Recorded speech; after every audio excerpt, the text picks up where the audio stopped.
Good morning students. ఈ చిన్న video కేవలం మీకోసం మాత్రమే. మొట్టమొదటగా మీ అందరికీ నూతన సంవత్సర శుభాకాంక్షలు.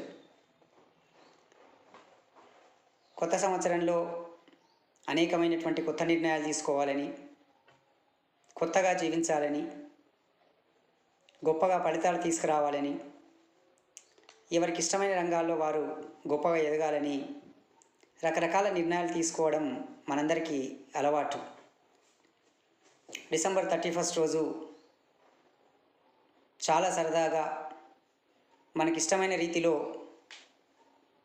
ఆ రోజును గడిపి జనవరి 1వ తేదీ నుంచి కొత్త అలవాట్లతో కొత్త ప్రపంచంలోకి వెళ్ళాలని ఉబలాట పడుతూ ఉంటాం. 2025 జనవరి కాదు, బహుశా 2024 జనవరి 1 రోజు, 2023 జనవరి 1 రోజు కూడా ఇలాగే అనుకొని ఉంటాం. కానీ వారం గడిచాకో, నెల గడిచాకో తిరిగి మన రోజువారీ కార్యక్రమాలు గత సంవత్సరం లాగానే యథాలాపంగా కొనసాగడం సహజం. ఏ కొద్ది మంది మినహాయిస్తే ఎక్కువ మంది మళ్ళీ వచ్చే సంవత్సరాల నిర్ణయాలు తీసుకోవడానికి సిద్ధమవుతూ ఉంటాం. సో మీ అందరికీ నా విజ్ఞప్తి,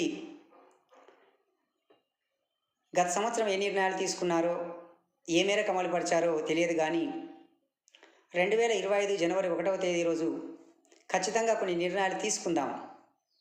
తక్షణంగా మనం తీసుకోవాల్సిన నిర్ణయం మన జీవితాలను ప్రభావితం చేసేది, భవిష్యత్తుకు మనల్ని నడిపించేది మార్చి 2025లో జరగబోయే 10వ తరగతి పరీక్షలు. 10వ తరగతి పరీక్షలలో అత్యుత్తమ ఫలితాలు సాధించడము మనది మొదటి కర్తవ్యంగా, మొదటి లక్ష్యంగా ఉండాలి. ఆ పరీక్షలలో 10 GPA సాధిస్తామా, 9 GPA సాధిస్తామా, లేదు ఇంకే రకమైన GPA వస్తుంది అన్న దానితో సంబంధం లేకుండా అత్యుత్తమ ప్రతిభ కనబరుస్తామా లేదా, పాఠ్యపుస్తకం నుంచి వచ్చిన ప్రతి ప్రశ్నను అర్థవంతంగా ఆన్సర్ చేయగలుగుతామా లేదా, ప్రతి ప్రశ్నకు తార్కికంగా ఆలోచించి రాయగలుగుతామా లేదా అన్న దాని మీదనే మన ఫలితాలు ఆధారపడి ఉంటాయి. రాబోయే ఫలితాలలో ఏ GPA వచ్చినా పర్వాలేదు, 10వ తరగతి అయిపోయిన తర్వాత మీరు ఇంటర్ పూర్తి చేసో, డిగ్రీ పూర్తి చేసో, లేదా మీరు ఎంపిక చేసుకున్న కోర్సులలో ఉత్తీర్ణత సాధించి రేపు ఏ రకమైనటువంటి వృత్తిలోకి మీరు ప్రవేశించినా, అది ప్రభుత్వ ఉద్యోగమైనా, ప్రైవేటు ఉద్యోగమైనా, లేదా అది బిజినెస్ రంగమైనా, ఇంకే రంగమైనా, మీరు స్థిరపడినటువంటి రంగాలలో మీరు సక్సెస్ కావడంలో 10 GPA సాధించడమే ఒక కర్తవ్యంగా పెట్టుకోవాలి. సహజంగా మనందరికీ ఎప్పుడు మాట్లాడినా పరీక్షల సందర్భంగా మొదటి ర్యాంకు గురించో, రెండవ ర్యాంకు గురించో మాట్లాడతాము. కానీ మన ర్యాంకు మన తల్లిదండ్రులను గౌరవించడంలో 10 GPA రావాలి, మన గురువులను గౌరవించడంలో 10 GPA రావాలి, మన తోటివారిని గౌరవించడంలో 10 GPA రావాలి, మనం చేసే పనిలో 10 GPA రావాలి, మన వ్యక్తిత్వంలో 10 GPA రావాలి, మన నడవడికలో 10 GPA రావాలి, మన భాషలో 10 GPA రావాలి, మన ప్రవర్తనలో 10 GPA రావాలి, అంతిమంగా మన జీవన విధానంలో 10 GPA రావాలి అని అంటే దానికి కేవలం మనకున్నటువంటి ఏకైక ఆయుధం నిరంతర అధ్యయనం. రోజు చదవడం అనేటువంటి ఒక కళను మనం అలవర్చుకుంటే అన్ని రంగాలలో 10 GPA సాధించడం చాలా సులభం అవుతుంది.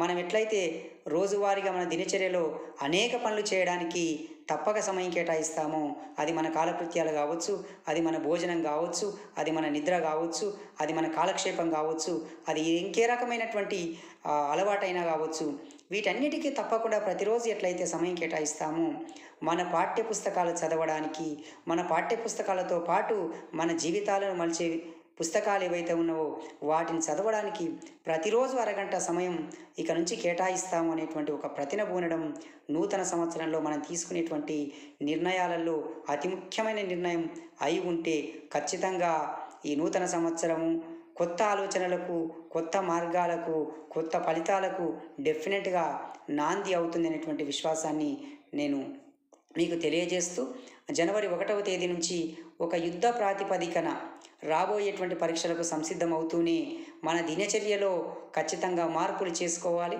మన పడుకునే సమయాన్ని, మన కాలక్షేప సమయాన్ని, మన అధ్యయన సమయాన్ని, మన కుటుంబ సమయాన్ని, ఇతరత్ర సమయాలన్నిటిని కూడా ప్రణాళికాబద్ధంగా చేసుకోవడం ద్వారా మన జీవితాన్ని మలుచుకునేటువంటి అవకాశం కేవలం మన చేతిలోనే ఉంది.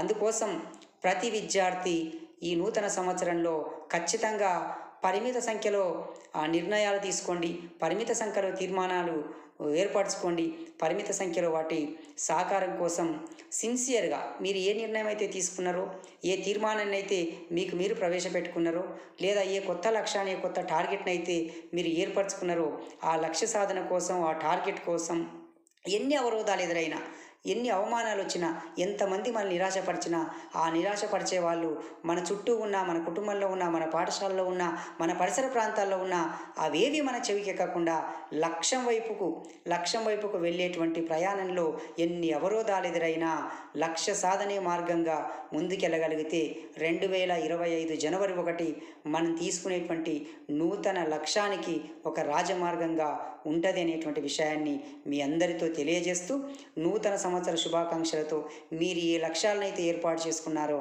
ఆ లక్ష్యాలను సాధించాలని మనస్ఫూర్తిగా కోరుకుంటూ, I wish you all the very best. Once again wish you A happy new year.